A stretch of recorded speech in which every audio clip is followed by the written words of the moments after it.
एक बार शैतान ने अल्लाह रब्बुल आलमीन के दरबार में अर्ज किया, ऐ खुदा, मैं तुम्हारी कसम खाकर कह सकता हूँ कि अयूब नबी सिर्फ तुम्हारे द्वारा दी गई धन दौलत और आराम आशाइश की वजह से तुम्हारी इबादत करते हैं। अगर उनकी यह दौलत और सुख शांति खत्म हो जाए तो वह एक दिन भी तुम्हारी इबादत में नहीं लगे रहेंगे। ऐ खुदा, मुझे नबी पर हस्तक्षेप करने की ताकत दे। मैं देखना चाहता हूँ कि तुम्हारा अयूब नबी तुम्हारे प्रति कितना वफादार है। अल्लाह रब्बुल आलमीन ने शैतान को इजाजत दी और कहा, जाओ, तुम्हें नबी पर हस्तक्षेप करने की ताकत दी जाती है, जैसे चाहो नबी को आजमा सकते हो। शैतान अल्लाह ताला की दी हुई ताकत पाकर एक राहगीर का वेश धारण करके हजरत अयूब अलैहिस्सलाम के पास गया। हजरत अयूब अलैहिस्सलाम के पास जाकर उसने अपनी गरीबी जताई और कहा, हुजूर, मुझे कुछ दिन आपके घर रहने की अनुमति दीजिए। हजरत अयूब अलैहिस्सलाम को उस व्यक्ति पर शक हुआ क्योंकि उसके शरीर से एक प्रकार की तीव्र दुर्गंध आ रही थी। तब हजरत अयूब अलैहिस्सलाम ने उसकी यह अर्ज ठुकरा दी और कहा, मैं तुम्हें कुछ पैसे दे रहा हूँ, तुम कहीं और जाकर रहने का इंतजाम करो। शैतान हजरत अयूब अलैहिस्सलाम के इस व्यवहार से बहुत नाराज हुआ और मायूस होकर वापस चला गया। फिर उसने सोचा कि नबी को नुकसान कैसे पहुंचाया जाए। बहुत सोचने के बाद उसने तय किया कि नबी के फल के बगीचा में आग लगा देगा। जैसा सोचा वैसा किया। एक दिन शैतान ने नबी के फल के बगीचा में जाकर आग लगा दी। शैतान द्वारा लगाई गई आग में कई फल के बगीचा जलकर राख हो गए। बगीचा के कर्मचारी दौड़कर नबी के पास यह खबर देने पहुंचे। उनसे यह समाचार सुनकर हजरत अयूब अलैहिस्सलाम ने कहा, अल्हम्दुलिल्लाह, अल्लाह का दिया हुआ माल अल्लाह ने वापस ले लिया, इसमें मेरे चिंतित होने की कोई वजह नहीं है। शैतान ने जब देखा कि हजरत अयूब अलैहिस्सलाम फल के बगीचा नष्ट होने के बाद भी जरा सा भी विचलित नहीं हुए तो उसके दिल में जलन बढ़ गई। फिर उसने दोबारा सोचना शुरू किया कि नबी को और किस तरह से नुकसान पहुंचाया जाए। अगले दिन शैतान नबी के अस्तबल में गया और वहां आग लगा दी। आग तूफान की तरह फैल गई जिससे सारे जानवर जलकर मर गए और कुछ गडेरिये भी आग में झुलसकर मर गए। बाकी गडेरिये यह खबर तुरंत नबी के पास लेकर पहुंचे। यह खबर सुनकर हजरत अयूब अलैहिस्सलाम ने नमाज की नियत की और कहा, अल्लाह का दिया हुआ माल अल्लाह ने वापस ले लिया, इसमें मुझे विचलित होने की कोई जरूरत नहीं है। शैतान ने जब देखा कि इतनी बड़ी घटना के बाद भी नबी जरा भी परेशान नहीं हुए तो उसके दिल में और ज्यादा जलन पैदा हुई। अब उसने नबी को और बड़ा नुकसान पहुंचाने का इरादा किया। हजरत अयूब अलैहिस्सलाम के 12 बच्चे थे जो हर दिन एक शिक्षक से शिक्षा लेने के लिए मदरसे जाया करते थे। एक दिन सुबह हमेशा की तरह हजरत अयूब अलैहिस्सलाम के 12 बच्चे शिक्षक के पास पढ़ने गए। उसी समय शिक्षक किसी काम से मदरसे से बाहर गए और शैतान ने इस मौके का फायदा उठाकर मदरसे की छत गिरा दी। छत गिरने से हजरत अयूब अलैहिस्सलाम के 12 बच्चे मलबे के नीचे दबकर मर गए। मदरस के शिक्षक डरते डरते हजरत अयूब अलैहिस्सलाम के पास आए और कहा, ऐ अल्लाह के नबी, मैं किसी काम से बाहर गया था, इसी बीच इमारत की छत गिर गई और आपके 12 बच्चे उसमें दबकर चल बसे। यह सुनकर हजरत अयूब अलैहिस्सलाम ने कहा, सुभान अल्लाह, अल्हम्दुलिल्लाह, ला इलाहा इल्लल्लाह, अल्लाहु अकबर, अल्लाह का दिया हुआ माल अल्लाह ने वापस ले लिया, इसमें मुझे विचलित होने की कोई जरूरत नहीं है। शैतान ने जब देखा कि बच्चों की मौत के बाद भी हजरत अयूब अलैहिस्सलाम की ईमानदारी और अल्लाह पर विश्वास में कोई कमी नहीं आई तो वह जल भुनकर राख हो गया। अब वह और बड़ी हानि पहुंचाने की सोचने लगा। इसी दौरान हजरत अयूब अलैहिस्सलाम के दुश्मन नबी की इस कठिन परीक्षा को देखकर बेहद खुश हो रहे थे। नबी के नौकर चाकर और कर्मचारी नबी की इस दयनीय स्थिति को देखकर जहां जहां मौका मिला चले गए। नबी का घर, बागान, अस्तबल सब कुछ खाली और सुनसान हो गया। इस मौके का फायदा उठाकर दुश्मनों ने नबी की संपत्ति लूटना शुरू कर दिया। उन्होंने टूटे फूटे घर की सारी चीजें अपने कब्जे में ले ली। बागान में बचा हुआ फल और फसल लूटने के लिए उनके बीच झगड़े शुरू हो गए। सिर्फ एक हफ्ते के भीतर हजरत अयूब अलैहिस्सलाम की सारी आराम आशाइश, संतानें और संपत्ति खत्म हो गई। हजरत अयूब अलैहिस्सलाम की 4 पत्नियां थीं।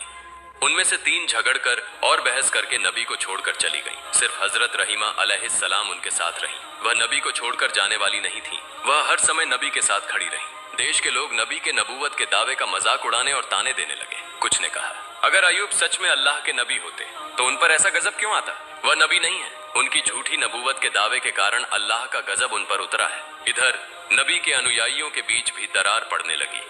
उनकी यह स्थिति देखकर शैतान भी पूरी तरह संतुष्ट नहीं हो सका, क्योंकि सब कुछ खत्म हो जाने के बावजूद हजरत अयूब अलैहिस्सलाम में कोई बदलाव नहीं आया। वह अपने इबादत खाने में पहले की तरह पूरी तल्लीनता से इबादत कर रहे थे, जैसे उन्हें अपने आसपास हुई तबाही की कोई खबर ही ना हो। न उनके चेहरे पर मायूसी थी, न अफसोस का कोई निशान। नबी के इबादत खाने के पास से गुजरने वाले लोग उन्हें ताने देते हुए कहने लगे, ए अयूब, तुम नबूवत का दावा करके बर्बाद हो गए। तुम्हारे लिए नबूवत का दावा छोड़ देना ज्यादा बेहतर होता। हम न नबी हैं, न गजब का शिकार हुए हैं। लोग और भी कई तरह की ताने और अपमानजनक बातें नबी के खिलाफ कहते रहे, लेकिन हजरत अयूब अलैहिस्सलाम ने इन बातों पर कोई ध्यान नहीं दिया। उन्होंने लोगों के साथ मेलजोल पूरी तरह से खत्म कर दिया और इबादत में डूबे रहे। यह सब देखकर शैतान और ज्यादा बेचैन हो गया। वह और साजिशें रचने के बारे में सोचने लगा। शैतान यह सोचने लगा कि नबी को और अधिक गंभीर नुकसान कैसे पहुंचाया जा सकता है। बहुत सोचने के बाद उसने एक साजिश रची। अपनी योजना के अनुसार वह नबी से मिलने की इच्छा जताकर उनके पास पहुंचा। नबी से मिलते हुए उसने कहा, हुजूर, मैं आपका एक भक्त हूँ, मुझे आपसे कुछ अर्ज करनी है। इस बहाने वह नबी से बात करता रहा और फिर अपना मुंह उनके कान के पास ले जाकर दोनों कानों में फूंक मारकर वहां से चला गया। अगले दिन नबी के शरीर पर फफोलों जैसे फोड़े निकल आए। उनका शरीर दर्द से भर गया और वे बहुत बीमार हो गए। उनकी इबादत में थोड़ी रुकावट आने लगी। हजरत रहीमा अलैहिस्सलाम ने उनकी देखभाल शुरू कर दी। धीरे धीरे वे फोड़े बड़े होकर घाव बन गए। लंबे समय तक इसी स्थिति में रहने के बाद नबी के शरीर में कीड़े पैदा हो गए। कुछ दिनों के बाद इन कीड़ों की संख्या बढ़ने लगी। ये कीड़े नबी के शरीर का मांस और खून खाने लगे। दूसरी ओर हजरत रहीमा के पास जमा किया हुआ सारा पैसा और सामान खत्म हो गया।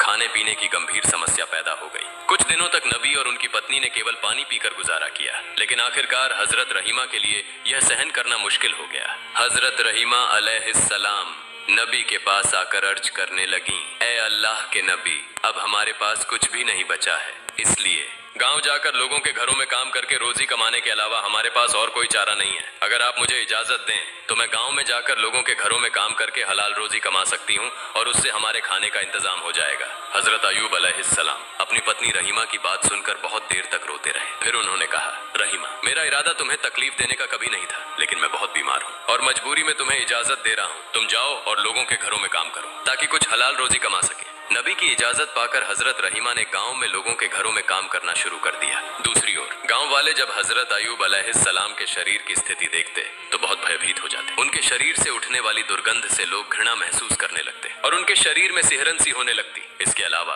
नबी के शरीर से उठने वाली सड़ी मांस की गंध से लोग परेशान हो गए। एक दिन गांव वाले हजरत अयूब अलैहिस्सलाम के पास आए और बोले, ए अयूब, तुम तुरंत हमारा गांव छोड़कर कहीं और चले जाओ। अगर ऐसा नहीं किया तो हम तुम्हें यहाँ से जबरदस्ती निकाल देंगे। उस समय हजरत अयूब अलैहिस्सलाम के साथ केवल 3 लोग थे, उनकी पत्नी हजरत रहीमा अलैहिस्सलाम और उनके 2 शागिर्द। ये दोनों शागिर्द हमेशा नबी की देखभाल और सेवा में लगे रहते थे। गांव वालों के लगातार दबाव के कारण शागिर्दों ने हजरत अयूब अलैहिस्सलाम को दूसरे गांव ले जाने का फैसला किया। कई घंटे तक सफर करने के बाद वे एक और गांव पहुंचे, लेकिन उस गांव के लोग भी नबी की हालत देखकर घबरा गए और बोले, तुम इसे तुरंत यहाँ से लेकर चले जाओ, नहीं तो हम तुम्हें मारकर यहाँ से भगा देंगे। इस तरह शागिर्दों ने हजरत अयूब अलैहिस्सलाम को 7 अलग अलग गांवों में घुमाया, लेकिन कोई भी गांव उन्हें आश्रय देने को तैयार नहीं हुआ। आखिरकार शागिर्द परेशान हो गए। वे नबी को रास्ते के किनारे कचरा और गंदगी डालने की जगह पर एक पेड़ की छाया के नीचे छोड़कर चले गए। जाने से पहले वे आपस में बातें करने लगे। हजरत अयूब अलैहिस्सलाम अल्लाह के नबी होने के बावजूद इस तरह की मुसीबत में क्यों फंसे? एक शागिर्द ने जवाब दिया, शायद उन्होंने अल्लाह ताला की मर्जी के खिलाफ कुछ किया होगा, नहीं तो ऐसी हालत क्यों होती। दूसरे ने पहले की बात का समर्थन करते हुए कहा, जब नबी अल्लाह के दिए कामों से भटक गए हैं तो अब उनके साथ रहने से हमें कोई फायदा नहीं, चलो हम यहाँ से चले जाते हैं। दोनों इस बात पर सहमत हुए और हजरत अयूब अलैहिस्सलाम को पेड़ के नीचे छोड़कर चले गए। हजरत रहीमा अलैहिस्सलाम हजरत अयूब अलैहिस्सलाम को छोड़कर जाने वाली महिलाओं में से नहीं थी। वे हमेशा नबी की सेवा में व्यस्त रहती थीं। दिन के कुछ समय में वह लोगों के घरों में नौकरानी का काम करती और जो थोड़ा बहुत कमा पाती उससे अपने पति के लिए दवा और भोजन का इंतजाम करती थीं। इस तरह समय बीतता रहा। हजरत अयूब अलैहिस्सलाम के शरीर से कभी कुछ कीड़े मर जाते तो कभी नए कीड़े पैदा हो जाते। उनके शरीर पर कीड़ों की संख्या लगातार बढ़ती ही जा रही थी। उनके शरीर पर अब केवल हड्डियां और थोड़ा सा मांस ही बचा था। एक दिन उनके शरीर से कुछ कीड़े गिरकर जमीन पर आ गए। तब हजरत अयूब अलैहिस्सलाम ने अपनी पत्नी रहीमा अलैहिस्सलाम को बुलाकर कहा, रहीमा, इंसान मिट्टी से बना है और मरने के बाद उसका शरीर फिर मिट्टी में बदल जाता है। अगर मेरे शरीर का मांस और खून अल्लाह के इन कीड़ों की भूख मिटाने में काम आ रहा है तो इसमें कोई आपत्ति नहीं होनी चाहिए। कम से कम इससे इन्हें भोजन मिल रहा है। जो कीड़े मेरे शरीर से गिरे हैं उन्हें वापस उठाकर मेरे शरीर पर रख दो ताकि उन्हें अपना भोजन पूरा मिल सके। हजरत रहीमा अलैहिस्सलाम ने अपने पति के आदेश का पालन किया और गिरे हुए कीड़ों को उठाकर फिर से उनके शरीर पर लगा दिया। एक दिन हजरत रहीमा अलैहिस्सलाम गांव गईं, लेकिन उन्हें कोई काम नहीं मिला। इस वजह से वे बहुत चिंतित हो गईं। उनके मन में बार बार यह सवाल उठ रहा था कि आज वे अपने पति को खाना कैसे खिलाएंगी। उन्होंने पूरे गांव में काम ढूंढने के लिए बहुत कोशिश की, लेकिन कहीं भी उन्हें काम नहीं मिला।